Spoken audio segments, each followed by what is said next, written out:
I'm Jeremy Cluff. Today we're going to be going over the proper ways to tie a halter, a rope halter, and the proper way to tie a horse to a fence or a hitch and rail or in a trailer. So very often I see people tying horses to things that they shouldn't be tying horses to. I have a very big safety rule that I preach to everybody I work with their horses. Number one safety rule is you never tie a horse to or with something that will not hold the horse. First thing we're going to go over is the proper way to tie a rope halter. These halters and lead ropes that I use, I make myself. Like I said, they got to be able to hold the horse. This lead rope will hold 7,500 pounds tensile strength. This lead rope will hold 20,000 pounds. There's not a horse on earth that's going to break it. Now with these ropes, halters, and lead ropes that I make, one big thing I do is I eliminate any rings or snaps, okay? There's no snap here, there's no rings on here, because on the nylon feed store style halters that people buy, that's normally what breaks, is the snaps or the rings or the stitching comes out. So by eliminating that, I take away those weak points. Now the halters that I make, there's no splices to them anywhere. It's solid braided. I start at the loop, I braid it all the way through, come out to the tail. So there's nowhere anything's gonna come apart. The lead rope is looped through to the halter.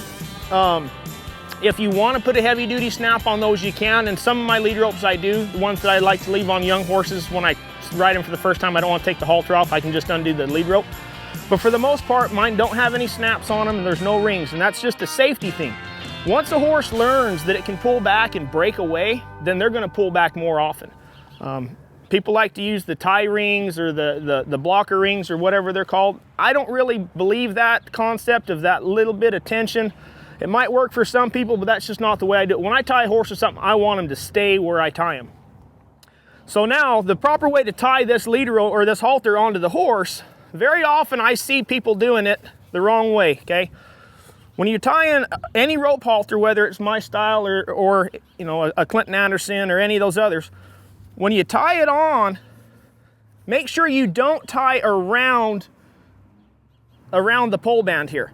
You don't want it to come through this way, because that will loosen. And I see this is the most common way I see them tied wrong. That will loosen and it will eventually come off or slip off the horse if it pulls back.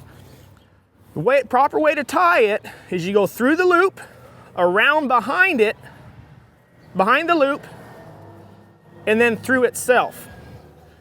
Always make sure you've got this snug. You don't want to be choking the horse off any, but you want to have it pretty snug. About 6 months ago, I tied a horse and I didn't have this real tight, and I had about 3 feet of lead on him, and he put his head down trying to eat some weeds, and when he picked his head up, somehow he got the lead over his nose. When he picked his head up, the whole halter spun around and slipped right off his head. So you got to make sure you've got this tight so that, you know, snug, I wouldn't say tight.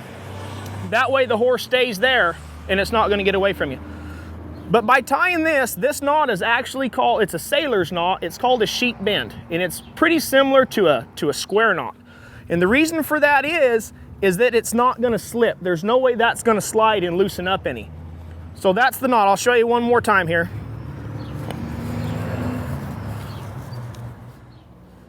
You come through the loop, get all the slack out of it, stay over there, go behind and through itself, okay? That way the tail is back here and it's not really flopping over and hitting the horse in the eye. And then sometimes, you know, I'll tuck that under there to keep it from flopping around when I'm lunging or working a horse. Now when you're tying a horse to a hitch and rail or a post or something that you're going to tie him to the side of a horse trailer, you want to make sure you have a knot that you can untie, and it's just a safety thing. That way if the horse gets a leg through or something, you can get them undone in a hurry. Sometimes they fall down or get a leg over a rope. Things like that just tend to happen. There's no way to really avoid all risks. But the way you tie a knot, this is called a stockman's bullet. You go over the rope or the ring, around a tree, a pole, whatever you're tying to, and then on the lead coming from the halter, you want to put a loop in it. Just a simple loop. Then you come through with your tail, put the tail through the loop, grab the tail again through the back side and go through the second loop you just made. Now when you pull this tight, you pull by the lead that goes to the halter. You want to just pull that tight. Now what this does is it's not a slip knot, so it's not going to tighten around the rail. okay? It's secure and it's not gonna slip. Now, sometimes people double wrap these to keep them from moving, keep the horse moving. But just for demonstration purposes here, I'm gonna have this horse back off a little bit. I'm gonna shoe her back and have her put a little tension on that rope. And I'm gonna show you how easy it is to untie that even after they pull on it. Good.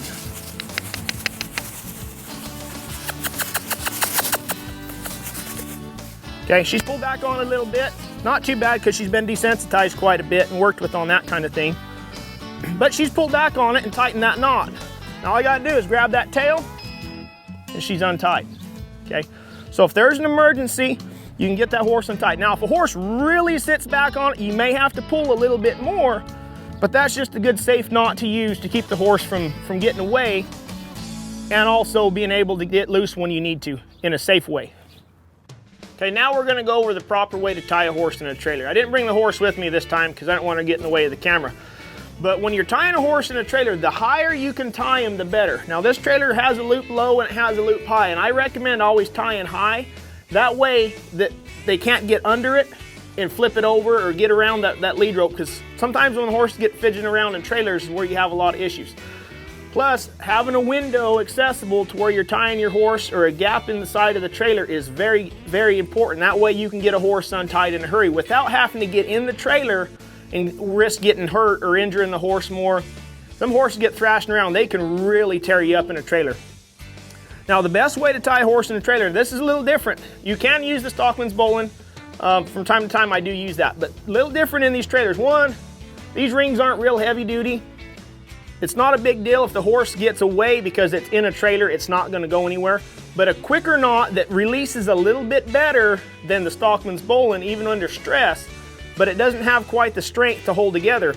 So what we're gonna do, you're gonna take a loop in your lead rope coming from the horse. You wanna keep it fairly short. I wanna say 1 foot to 2 feet. This is a slant trailer, so you don't want the horse to be able to get its head underneath the divider or to get it back to where it can get around the divider to another horse. So you wanna make sure you keep it fairly short, but you're just gonna take a loop and go through.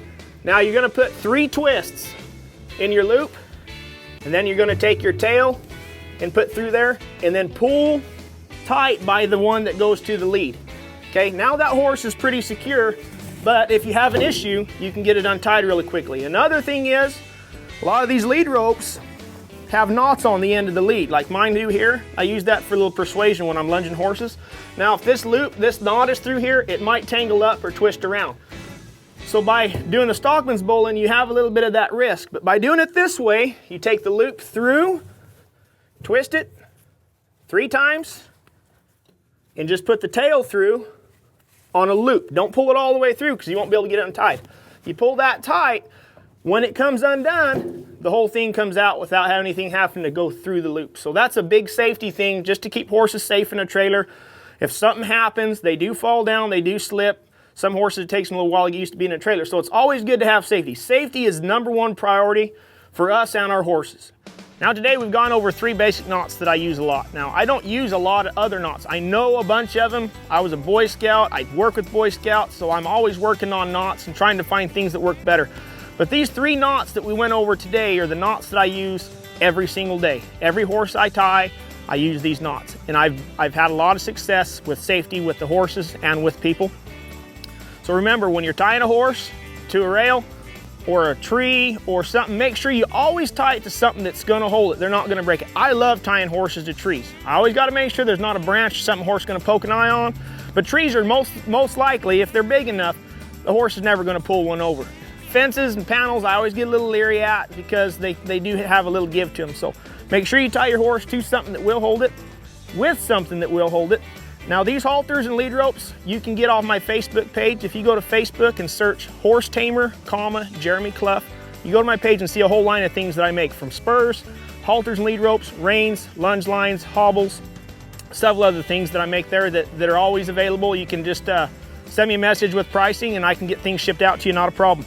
But always, always, always remember to be safe. If you're not being safe, you're not having fun. If you're not having fun, you shouldn't be working with horses. So until next time, enjoy the ride.